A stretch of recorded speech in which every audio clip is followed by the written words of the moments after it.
Welcome to our channels English with Hassane 1 and English with Hassane 2. Shave. Let's go to the next one. Made. Some students say mud. No, it's not pronounced mud. It's pronounced made.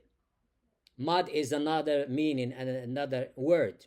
Made is the past of make. Made. Repeat after me. Make.